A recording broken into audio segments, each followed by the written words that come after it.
Hi there and welcome to the panel shows Hear the Music. I am here with the incredible Vicky Hamilton, affectionately known as the Music Discovery Maven, which I love. She is a producer, a screenwriter, a record executive. Vicky has helped to discover and develop some incredible musicians across the years, including Guns N' Roses, Motley Crue, Poison, to name just a few. Vicky's here in Australia promoting her incredible new book, Appetite for Dysfunction, and we're so delighted to have a chat with you today, Vicky. Thank you for joining us. Happy to be here. I would love for you to tell us a little bit about your story, how you got into music, how that all came about. Well, I was an art school dropout and started going to see bands and decided that I wanted to manage bands. And Tom Petty told me I looked like a California girl, and that was about all it took. I started saving money and visited California, and then a year later moved out. And I met Nikki Sixx from Motley Crue just prior to Too Fast for Love, and started working for their then manager, Alan Kaufman. And kind of started there, you know. Fell in love with the game, and that was it. Yeah. It was over. Love at first sight. That's brilliant. And who has been maybe your favourite group or band that you have signed? Who's your most familiar or that you love and have such a great relationship with? Well, I don't know that I can really pick one favorite. Sure. Because they're all very different.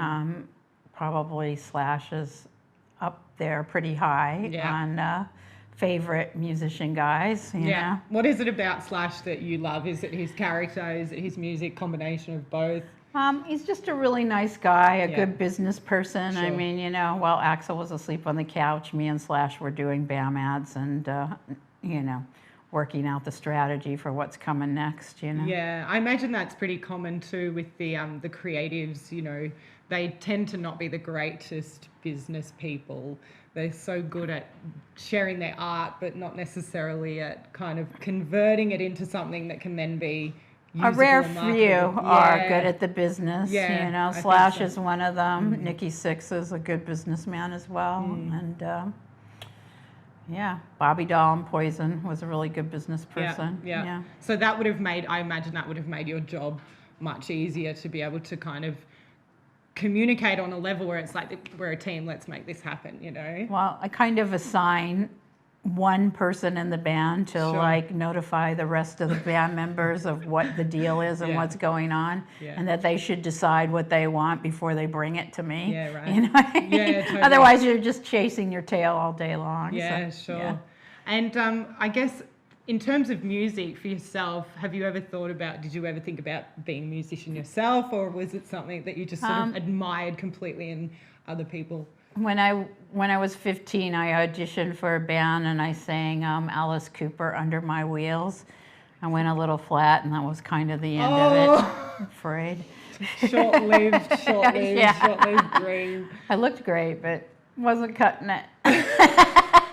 Well, I guess it's important to be objective about your own creativity, you know. No, I've always been a behind-the-scenes person, you know. What is it about the behind-the-scenes that you love? Is it kind of, you know, seeing the real world behind? Because I guess, you know, we were talking earlier about social media and things like that, and how there's a kind of front that we create. And I think it's the same with musicians and creatives. There is a persona that goes out into the world, but then behind the scenes it can be quite a different story. Right. You know, and I think your book, Appetite for Dysfunction, kind of covers a little bit of that, because it is that sort of psychology of it's a world which is sort of set up for dysfunction in a way, isn't it? Because it's like you're one person, but then you're another person, and then you throw in kind of drugs and alcohol, and it's like, wow, how do we kind of... Well, rock and roll doesn't really lend itself to be clean cut, does it? Yeah, exactly. I mean, more these days, though, I find that the younger bands, they're like, you know, vegetarians and don't smoke or drink or any of that stuff. But, you know, I like being right and I like being first. So, you know, that's why I chose to be a personal manager, you know. And I like working with baby bands. It's, you know, not going to make me the most money, but, you know, that's what I enjoy. I like watching them fulfill their destiny. That's amazing. But I also worked with June Carter Cash and wow. made a Grammy-winning record with her. Amazing. You know, her and Johnny Cash were already very established when I worked with them, so that was like a very special time in my life as well. That's incredible, yeah. And tell us about the book, because this is why you're here in Australia, is to promote your book. And also, I have a record company. I just started a record company, but yeah. Well, the book took me 7 years to write, not every day, of course, but you know, I decided that it was a good time to write it because I'm getting a little older now and I was starting to forget things and wanted to get all the stories down. Absolutely, you know what I mean? Yeah. So that's why I did it, and it's been pretty well received. You know, there's some film and TV interest in it as well now. Fantastic. So yeah. So you think we could make a little bioepic about you and your life? Well, let's hope so. Yeah, that sounds like a good idea. Yeah. Well, I'm actually a film producer as well. Are you? Yeah. Maybe this is a match made in heaven. I mean, you never know. The rights. You heard it here first, people. It's happening.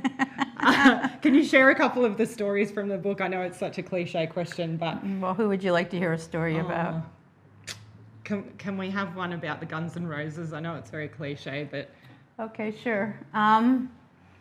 So I had borrowed an investor's car to drive them to rehearsal once, and you know, he had some of his kids' toys in the back of the car, and I like scolded them and said, "Don't you mess with his toys, you know, because, you know, he's nice enough to lend us the station wagon, and let's just be cool about it." So I'm like driving and I look in the rear view mirror and I see them like smirking, you know, and I'm like, what's going on? And Axel's sitting in the front seat with me and he's like grinning ear to ear. All of a sudden I smell something burning. I'm like, what is that? And I look in the back and they've like taken the Ernie and Bert dolls and tied guitar strings around their necks and like had them smoking cigarettes out the window, you know. This is all the stuff that happened before Instagram stories too. Yeah, so it's like that would have definitely made it into like an Instagram or a Facebook yeah, totally. post. They would have been filming it as it was happening, you know. How many times did you find yourself sort of yelling at like your bands or your band members, and did you feel like kind of like a maternal kind of influence? Yeah, you know, I've always been sort of the mommy, yeah, you know, and always scolding and, you know, whatever. Sometimes they listen, sometimes they don't, you know. Yeah, of course. Well, you've got a very, you know, loving vibe about you, so I can imagine it'd be like, we don't really want to upset Mum, you know, she's kind of going to direct our careers, so we want to, you know, make sure we do the right thing. No, I don't know that. They were like tricksters, you know. They were like, okay, how can we get her now? It's like, I love that. You know, I like saw from the photo shoot that he had on one of my t-shirts, and, you know, I went into my t-shirt drawer and I was like, you know, half my shirts are gone, you know. It's like, and, you know, a couple years ago he said to me, yeah, I think I still have your Jimmy and the Mustangs t-shirt, you know. I was like, okay, you can keep it, thanks. That's amazing. That's amazing. And what are you passionate about outside? I mean, obviously you do so many things. You're a screenwriter as well, as I've seen. You're a journalist. Yeah. What? I'm mostly a manager, though. Manager, that's your number one. Yeah, and I do a lot of managing consulting as well. And now I have this little record company called Dark Spark Music. Yeah, tell us about Dark Spark Music, of course. It's through The Orchard, which is owned by Sony, and I've just released my first single with a guy named Damien Sage, and it's doing pretty well. And so how did you find Damien? How did you come across him?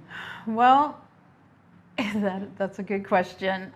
He was playing with a guitar player that used to play in a Guns N' Roses cover band, and I ran into this guy in Gelson's Market, and he said to me, you know, I'm playing with this really good singer. You've got to like check him out. Wow. So it came through Gelson's Market, through a Guns N' Roses cover band.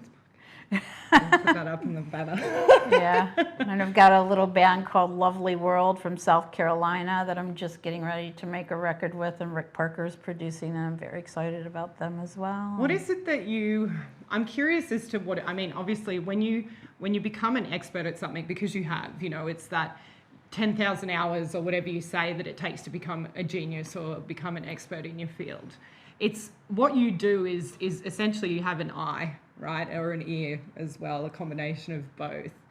Are you able to identify or articulate what those specific things are that you look for? Or is it a feeling? Is it just is it an instinct? What is it that gets you to go, yeah, there's something there? I don't really know how to describe it, but I know it when I see it. See, that's the thing, Yeah. isn't it? It's Yeah. such a hard It's really like a arm hair raising experience, you know, that you just intuitively know that Yeah. it's on, you know. It's that intuition, isn't Yeah. it? You can't really, you just can't describe that. You could kind of try and create some blueprint of success. But Well, you with just, bands too, it all starts with the song, you know. Right. You got to have like great songs, Yeah, sure. you know. And what makes a great song for you, in your opinion? It moves me, you know. It either makes me want to like kill myself or cry, Yeah, or yeah, you yeah. know, my heart like burst open with love or Yeah, whatever it is, amazing. you know. It just got to move you in some way. Yeah, you be know? affected, isn't it? Because, yeah, we can sort of numb out a bit in life, can't we? And it's... There's a lot of music out there that's just like, yeah, okay, good, but you know, Yeah, totally. it's like It's I don't want to do that. You know? 100%. Yeah, definitely. It's that deep resonance that you kind of, that makes you feel like, oh, that's why I'm alive. You know, that's what we live for, is that Yeah. entertainment and that juice. What are you passionate about outside of music? Is there anything else in your life that lights you up the way that music does? Yes, I love to write myself, you know, and that's how I ended up writing this book, and I'm about to write another book as well. Yeah, Fantastic. Are we allowed to hear what this new book is going to... it's going to be a how to become a rock star book that's going to be illustrated. I'm going to like dumb it down for everybody. I love it. We could totally make this like rock star for dummies, like how to be a rock star for dummies, and then I mean, it'll be factual, but it's going to be funny as love well, it. you know? It's terrific. It's funny because we're literally just saying there's no real blueprint for, and you're like, well, actually, I'm going to write a rock star, how to become a rock star for dummies, and then we can just take it to like actors, you know, singers, Sure, why not? like whoever, whatever you're trying to do. Vicky's book, it's going to help you. I love it. Well, thank you so much for joining us today. It's been an absolute pleasure talking to you. And look out for this incredible book, guys, Appetite for Dysfunction. And of course... And you can get it on my website, VickyHamilton.com. VickyHamilton.com and Dark Spark Music as well. We can't wait to hear what you guys bring to the front of our industry here in Australia and across the world. Thanks so much for joining us.